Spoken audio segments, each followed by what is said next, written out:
Hello, good morning. Welcome po sa lutong bahay natin. Ngayon maggawa ako ng labanos na parang salad na labanos. Or gawin nating kilawin.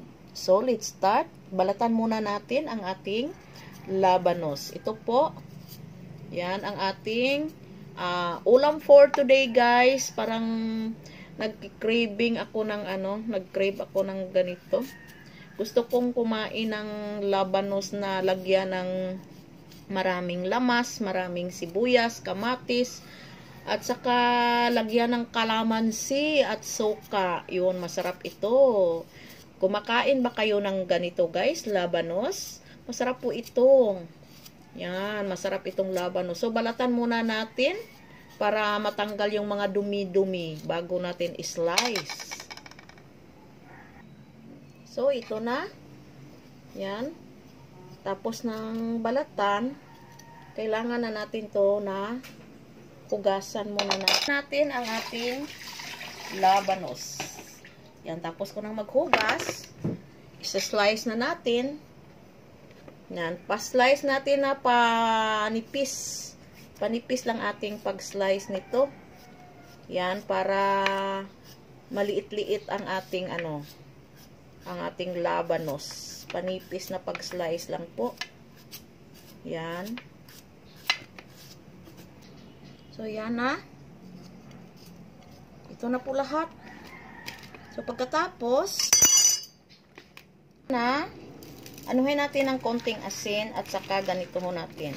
Para makuha yung pait niya. Kasi yung tubig niya nito, ito, pait. Pait po ito. Malinis yung kamay ko, guys, ha. Nanghugas na ako kahapon.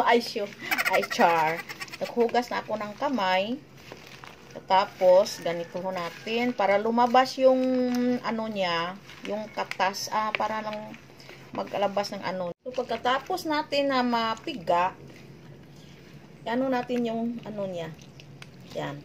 Ganito po ako ng labanos, guys, para makukuha yung medyo mapait-pait.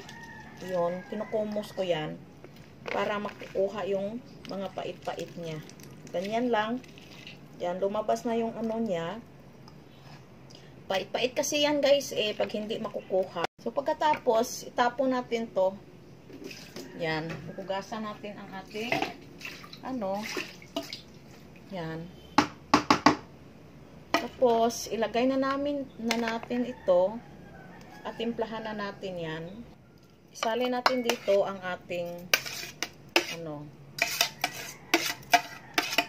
ang ating labanos na lagyan na natin siya ng mga sangkap. Yan. Set aside natin yan. Set aside natin. Naman tayo ng lamas. Nahugasan ko na ito ang ating kamatis. Slice na natin. Kamatis, sibuyas at saka sibuyas dahon at sibuyas bombay. Ito po ang ating mga lamas. Yan na po, slice natin. Slice na natin ang ating sibuyas dito. Yan. Ito ang ating sibuyas bombay. Yan. At ang ating sibuyas dahon. Masarap kasi pag maraming guys, mga lamas-lamas. Ating luya. Yung dagdag pa bango kasi itong luya Dagdag pampasarap ang luya natin. So, slice natin siya pa pinong-pino ang ating luya para yung bango niya lumabas. Ito na, guys. Ihalo na natin to. Yan. Halo na natin sa ating labanos. So, ito ang ating kalamansi. Slice natin para yun ang ilagay natin sa ating para masarap. Tatlo, tama na tatong tatlo to. Ito na ang ating kalamansi. Iano natin Yan. Sarap nito guys. Kalamansi po, ang sarap. Ito din. Masarap ito. Mabango ang kalamansi pag hinahalo siya sa mga kilawin. Yan, ito din. Yan. Sarap ng kalamansi guys. Pipigain natin ng mabuti para lumabas ang katas niya. Yan. Pagkatapos, lagyan natin ng konting asin. Konting pampalasa. Bitsin lang po ang ating nilalagay para at saka suka ng konti. Yan. So, mikos-mikos na natin. So, ito na guys. Mikos-mikos na natin. Mikos to the left. Mikos to the right. Mikos to the left and right. Wow. Mikos-mikos na. Complete ricados na po ito. So, tikman natin na. Lumalaway. Tumutulo ng laway ko. Nako, nakakasarap. So, kainan na tayo.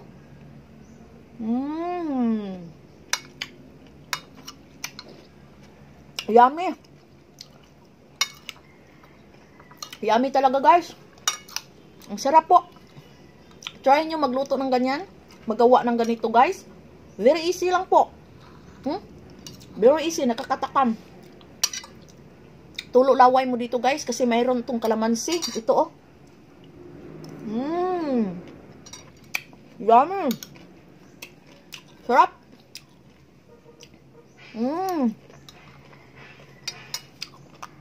Yummy.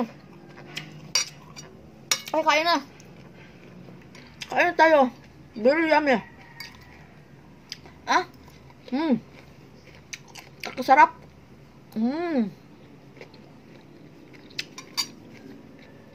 Thank you for watching guys.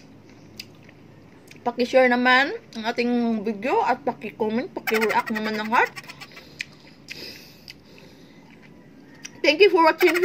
Stay for more videos guys. Ang sarap po guys.